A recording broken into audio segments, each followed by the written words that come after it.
Hello friend, स्वागत है आपका हमारे चैनल पर। और आज हम पढ़ेंगे लॉरेंस कोहलवर्ग का नैतिक विकास का सिद्धांत। कोहलवर्ग का नैतिक विकास सिद्धांत पढ़ने से पहले हम लोग ये समझ लेते हैं कि नैतिकता क्या है। देख लेते हैं नैतिकता की परिभाषा। नैतिकता समाज का वह तत्व है जिसकी उपस्थिति में सभ्य समाज का निर्माण किया जा सकता है। नैतिकता मानव का वह अमूल्य वस्तु है जो सद्गुणों को प्रदर्शित करता है। उचित अनुचित व्यवहार की संकल्पना को नैतिकता कहा जाता है। नैतिकता वह है जो हमें किसी कार्य को करने या न करने की आज्ञा देती है। ये कार्य को करने ना करने की आज्ञा देती है। क्या कार्य हमें करना चाहिए, क्या कार्य हमें नहीं करना चाहिए। नैतिकता के द्वारा ही सब समाज का निर्माण होता है। नैतिकता में यह भाव भी समाहित है कि अमुक कार्य अनुचित है, अतः उसे नहीं करना चाहिए। नैतिकता का आधार पवित्रता, न्याय, सत्य है। अंतरात्मा की सही आवाज नैतिकता ही है। आइए अब देख लेते हैं कुछ लोगों की डेफिनेशंस। मैकाइवर एवं पेज के अनुसार नैतिकता का तात्पर्य नियमों की उस व्यवस्था से है जिसके द्वारा व्यक्ति का अंतःकरण अच्छे और बुरे का बोध प्राप्त होता है। इन्होंने बताया कि नैतिकता वह है जिसके द्वारा व्यक्ति को अच्छे और बुरे का बोध हो, वह उसकी नैतिकता है। दूसरी देख लेते हैं किंग्सली डेविड के अनुसार नैतिकता कर्तव्य के भावना पर अर्थात उचित व अनुचित पर बल देती है। इन्होंने कि कर्तव्य की भावना और उचित और अनुचित पर जो बल देती है वही नैतिकता है।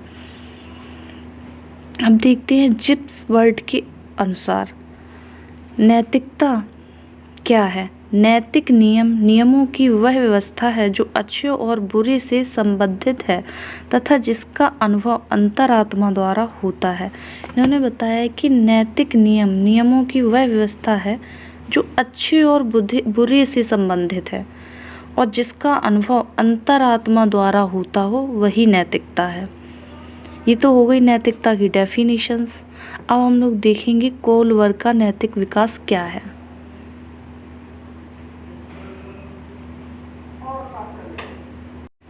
आइए देख लेते हैं लॉरेंस कोहलवर्ग का नैतिक विकास सिद्धांत। बालकों में चरित्र निर्माण या नैतिक विकास के संदर्भ में लॉरेंस कोहलवर्ग ने अपने अनुसंधान के आधार पर निष्कर्ष निकाला है कि बालकों में नैतिक या चारित्रिक विकास की कुछ निश्चित अवस्थाएं पाई जाती हैं। इन्होंने खोज की और ये बताया कि इसमें कुछ अवस्थाएं पाई जाती हैं। लॉरेंस कोहलवर्ग ने जीन पियाजे के सिद्धांत को आधार बनाकर नैतिक विकास की अवस्थाओं का सिद्धांत दिया, जिसे उसने 3 भागों में विभाजित किया।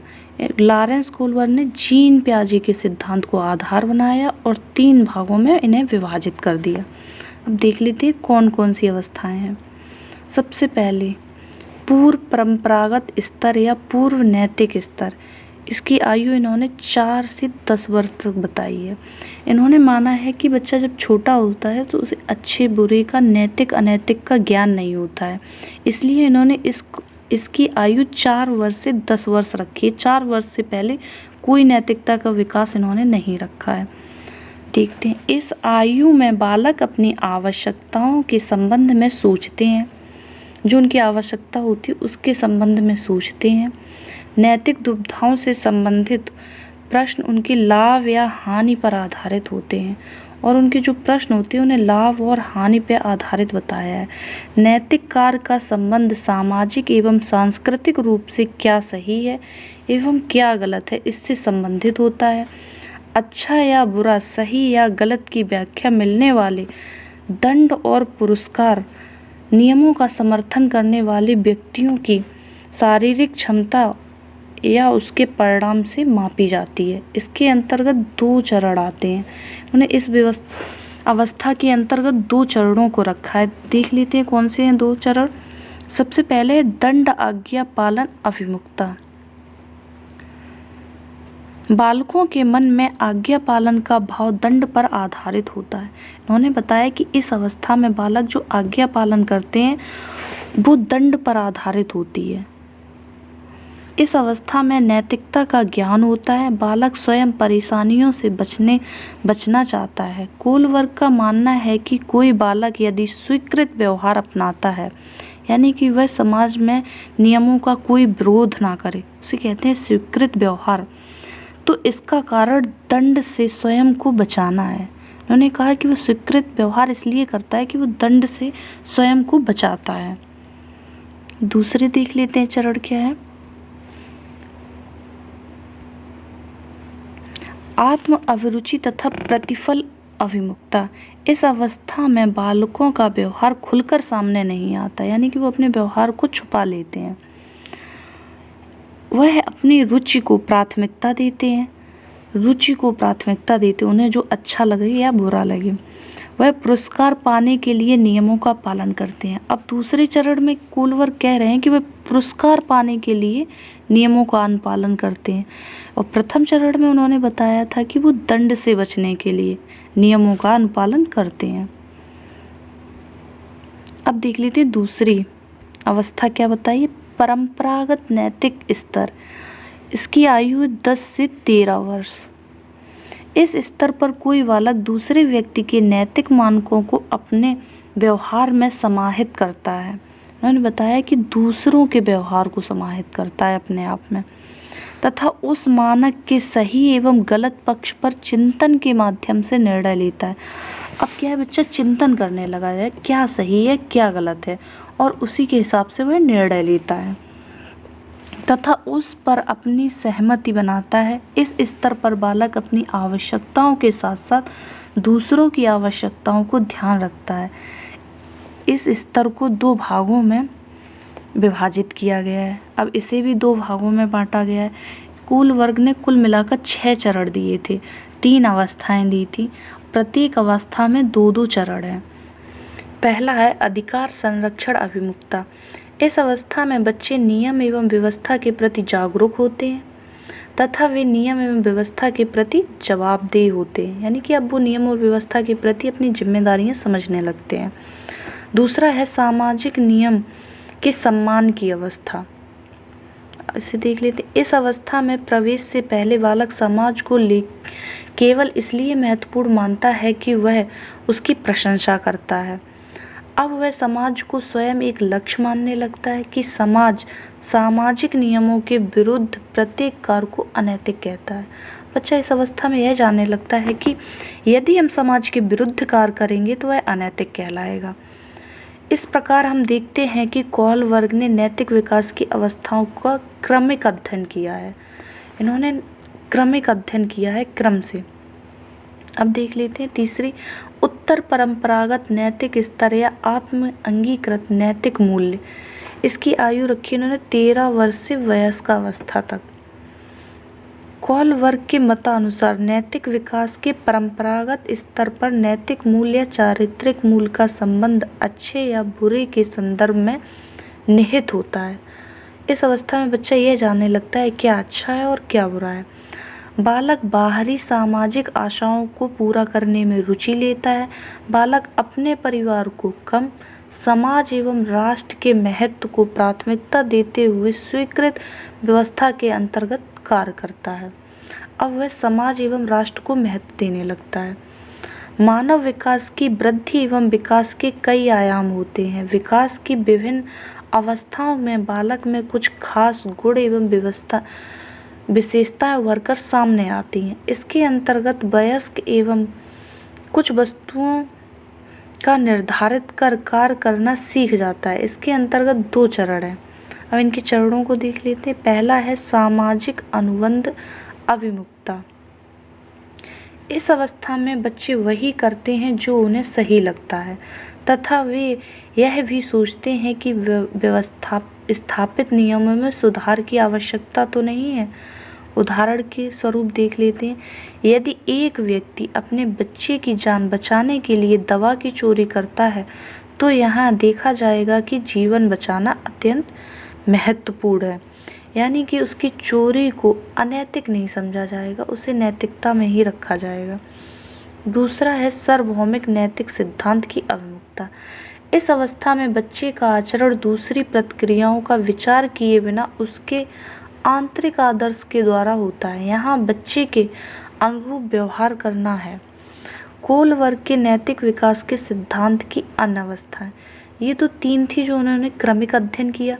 इसके बाद देखते उन्होंने और कौन कौन सी अवस्थाएं दी हैं। कोलवर्ग ने नैतिक विकास की अवस्था के कुछ अन्य सिद्धांत दिए हैं जो निम्न प्रकार है। इनके सिद्धांत देख लेते हैं।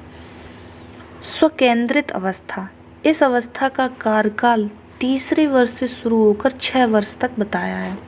इस अवस्था के बालक सभी व्यवहारिक क्रियाएं अपनी व्यक्तिगत आवश्यकताओं और इच्छाओं की पूर्ति के चारों ओर केंद्रित रहती हैं। उन्होंने बताया कि इस अवस्था में बच्चे की जो क्रियाएं होती हैं वो अपने ओर केंद्रित करती हैं। मतलब उनके लिए जो अच्छा होगा, उनके लिए जो बुरा होगा, वे वही क्रियाएं करेंगे। बालक के लिए वही नैतिक होता है जो उसके साथ स्व अर्थात आत्म कल्याण से जुड़ा होता है। यानी कि जो बालक से संबंधित हो वही सब उसे नैतिक लगता है। दूसरा देख लेते हैं, परंपराओं को धारण करने वाली अवस्था। है ना, होता है परंपराओं को धारण करने वाली। ये 7वें वर्ष से लेकर किशोरावस्था के प्रारंभ काल का संबंध इस अवस्था है। यानी कि ये 7वें वर्ष से शुरू होती है और किशोरावस्था के प्रारंभ काल तक है। इस अवस्था का बालक सामाजिकता के गुणों को धारण करता हुआ देखा जाता है। अतः उसमें समाज के बनाए नियमों, परंपराओं, मूल्यों को धारण करने संबंधी नैतिकता का विकास होता हुआ देखा जा सकता है। इस अवस्था में उसे अच्छाई बुराई का ज्ञान हो जाता है और वह समझने लगता है कि उसके किसी प्रकार के आचरण या व्यवहार से दूसरों का अहित या ठोस पहुंचती है। अब वह यह जानने लगता है क्या अच्छा है, क्या बुरा है, जैसा हम व्यवहार करेंगे दूसरों के प्रति उसे ठेस पहुंचेगी या उसे अच्छा लगेगा। आधारहीन आत्मचेतना की अवस्था। यह अवस्था किशोरावस्था से जुड़ी होती है। उन्होंने बताया आधारहीन आत्मचेतना, यानी कि इस समय जो आत्मचेतना होती है उसका कोई आधार नहीं होता है। वह अमूर्त चिंतन या काल्पनिक चिंतन होता है सिर्फ। देखते हैं इसकी क्या क्या विशेषताएं हैं।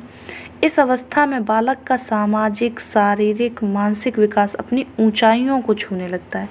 यानी कि बालक पूरी तरह से विकसित हो जाता है, सामाजिक, शारीरिक और मानसिक, और उसमें आत्मचेतना की शुरुआत हो जाती है। लेकिन यह आत्मचेतना कैसी होती है? आधारहीन होती है, जिसका कोई आधार नहीं होता है।